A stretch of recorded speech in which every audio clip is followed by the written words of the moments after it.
name is Emily Van Beveren, and students should have the right to knowledge that can protect themselves from diseases, unwanted pregnancy, and harmful relationships. That's why I believe comprehensive sex ed should be taught throughout all of our public schools in our nation. First, I'll talk about the curriculum in these courses, then I'll talk about the positive effect these courses have on students' lives, and then I'll discuss students' right to have access to this knowledge. Comprehensive sex ed doesn't only talk about contraceptives like birth control and condoms, but also what individual health is and healthy relationships. Things like this are taught to students in comprehensive sex ed classes, such as how to put on a condom, what kind of birth control options, whether it be the pill, IUD, etc. I volunteered for a clinic near my house, and we went to a high school to do a demonstration on different types of birth control and contraceptives. And after we were done doing the condom demonstration, a girl came up to me and was telling me how appreciative she was of the information we gave her, that she feels empowered and safe knowing that she can protect herself, that she knows how to. Many people believe that comprehensive sex ed is only about sex, but it also teaches students about individual health and healthy relationships. In these classes, people learn about bodily functions and changing bodies, things about like menstruation are brought up, not only like what they are, but that they're different for every person who experiences them, that some people may have really heavy flows or light flows or really bad cramps or nothing, no pain at all. It helps students learn that everybody is different, and when they learn that not everybody goes through the exact same thing in periods or changing bodies, it helps them feel a little less alienated. They know that what's going on isn't weird, that to every person it's different. It's a unique experience, and they shouldn't feel ashamed if it hasn't happened or it happened early, which is a really big bonus to this kind of education. And then about healthy relationships, unfortunately, 1 in 6 women are victims of rape or attempted rape in their lifetime. That statistic is and should be horribly upsetting. But rape and sexual harassment isn't just for women, it happens to men and other people also. Many people believe that in order to try and prevent this, things like consent should be taught, and that's something that's often brought up in comprehensive sex ed classes. If we teach students from a beginning that no means no, we can try and stop or at least limit the number of sexual harassment and rape cases that happen in our country.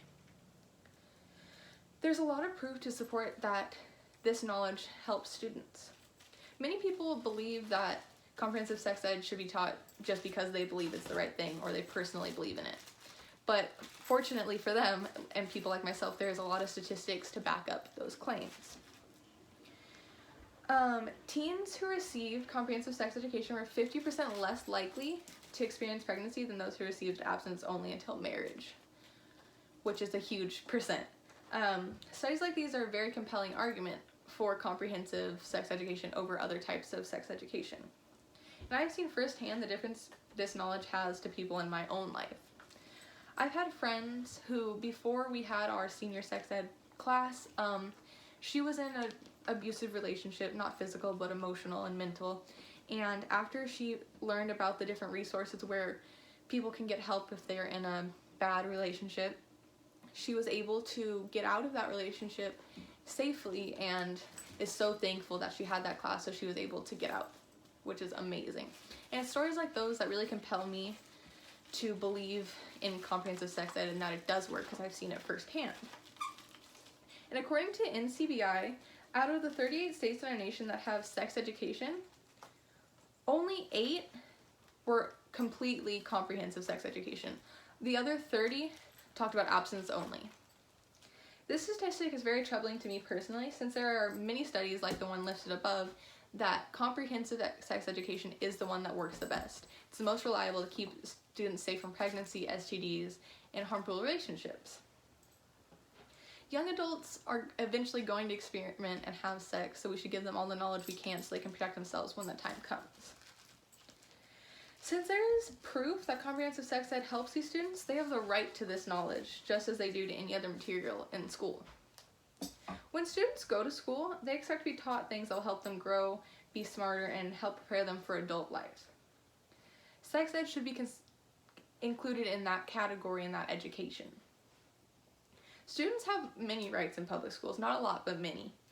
One of these is the right to basic education, which most people consider like math, science, history, but I think we should also include sex education in that concept as well. As I believe that to be true, I also believe that shouldn't have to participate in the sex ed classes if they don't feel comfortable with it.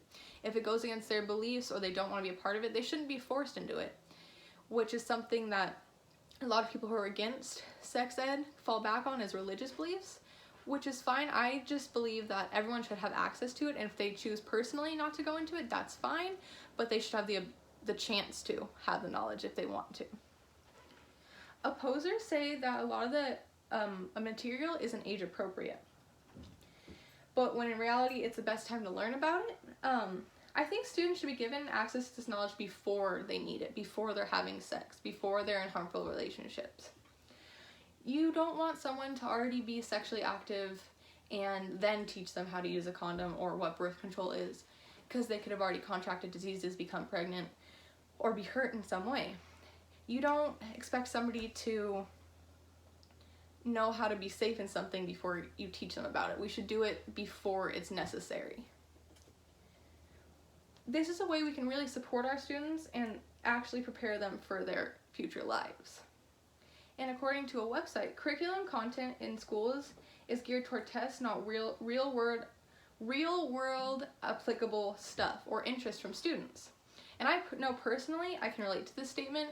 I remember in high school, me and many of my other friends and classmates didn't feel like what we were learning actually pertained to our life, like Pythagorean theorem, all that stuff. It might help in college, but for like real world instances, I don't feel like I learned much.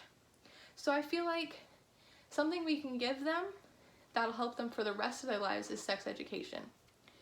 I feel that it's really important for them to know how to protect themselves for the rest of their lives. Sex is something that will most likely be in their lives for a very long time. So we should give them the tools we can so they can be healthy. Comprehensive sex ed needs to be taught in our schools to help our students so they can live happy and healthy lives. First, I addressed what comprehensive sex ed is, then the proof that it works, and then students' rights to have access to this knowledge. And I believe we all want the best for people. We want people to live happy and healthy lives. And we should want to give our students all the opportunities we can and knowledge we can so they can live successful, happy lives without worry about being unprepared for situations that they might come across. Thank you so much. Have a great night.